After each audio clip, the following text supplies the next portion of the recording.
안녕하세요. 오늘은 게임업계와 금융계, 이 두 곳을 동시에 뒤흔들 만한 아주 흥미로운 소식을 가져왔습니다. 바로 사우디아라비아 국부펀드, PIF라고 하죠. 이 PIF가 주도하는 컨소시엄이 게임 개발사 일렉트로닉 아츠, EA 인수를 추진한다는 내용입니다. 보내주신 그 사우디의 EA 인수와 사모펀드 전략, 기사를 바탕으로 이 움직임을 좀 더 깊이 파헤쳐 보려고 합니다. 네, 이게 그 단순한 M&A 건이 아니에요. 거래 규모가 무려 550억 달러에 달할 수 있다고 하니까 만약 성공한다면 이게 역사상 가장 큰 규모의 차입 매수, LBO가 될 수도 있는 거거든요. 에비오요?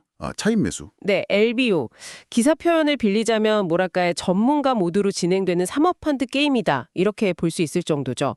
참고로 차입 매수 LBO라는 건 그 인수 대상 기업의 자산이나 현금 흐름 이런 걸 담보로 해서 자금을 빌려서 기업을 인수하는 그런 방식입니다. 550억 달러. 와, 정말 상상하기 힘든 규모네요. EA가 그 배틀필드나 매든 NFL 같은 게임으로 꾸준히 현금을 벌어들이긴 했지만 사실 시장에서는 그 가치를 제대로 인정받지 못한다.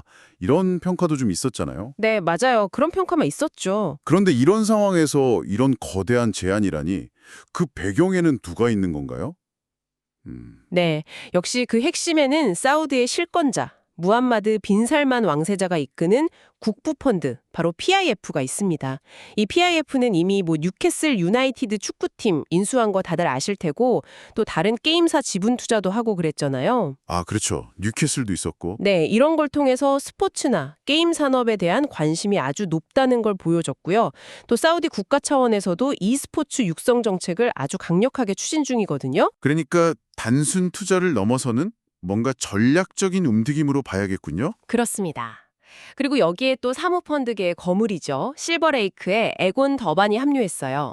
실버레이크는 최근에 UFC를 소유한 엔데버를 인수하기도 했고 기술이나 엔터테인먼트 분야에서 아주 공격적인 행보를 보여온 곳이거든요. 실버레이크까지? 네, 그러니까 노련한 인수 전문가가 참여했다 이런 의미가 있는 거죠.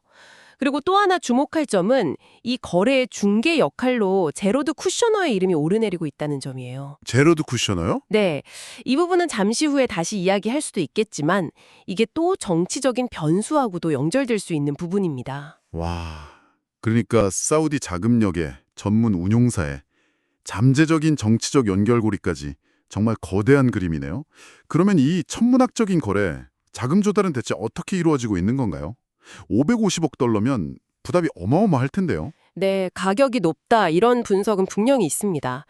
기사에서도 일반적인 분석 모델로는 두 자릿수 연간 수익률 이거 기대하기 어렵다 이런 예측도 나오고요. 그렇죠. 쉽지 않겠죠? 그럼에도 불구하고 JP모건 체이스가 이 거래에 필요한 부채 20억 달러 전액을 제공하기로 약속을 했다는 겁니다. 20억 달러 전액을요?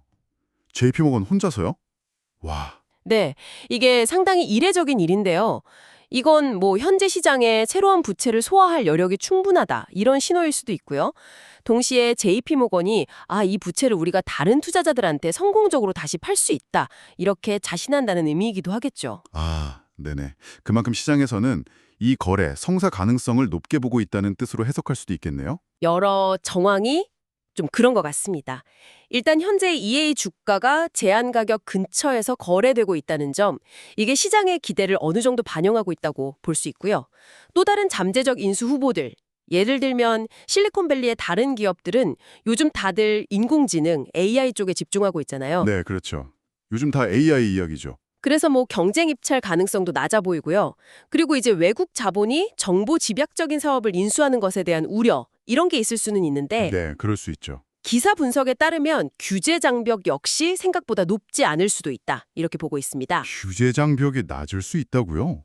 그건 좀 의외인데요. 어떤 이유 때문일까요? 결국 최종 거래 승인 권한은 미국 대통령에게 있는데요. 아까 잠깐 언급했던 중개자 제러드 쿠셔너, 네, 쿠셔너. 이 사람과 전직 대통령과의 관계, 이런 점들을 고려했을 때 정치적인 이유로 거래가 무산될 가능성은 낮지 않겠느냐 이렇게 보는 시각이 있는 거죠.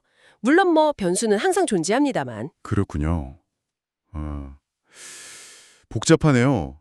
자, 그럼 한번 정리해보면 사우디의 막대한 자본력, 실버레이크 같은 경험 많은 사모펀드, 그리고 잠재적인 정치적 영향력까지 결합된 정말 초대형 거래 시도다 이렇게 볼 수 있겠습니다.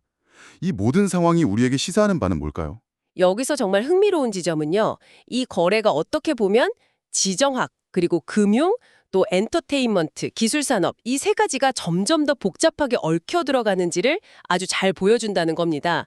이건 단순하게 재무적 이익만 추구하는 걸 넘어서서요.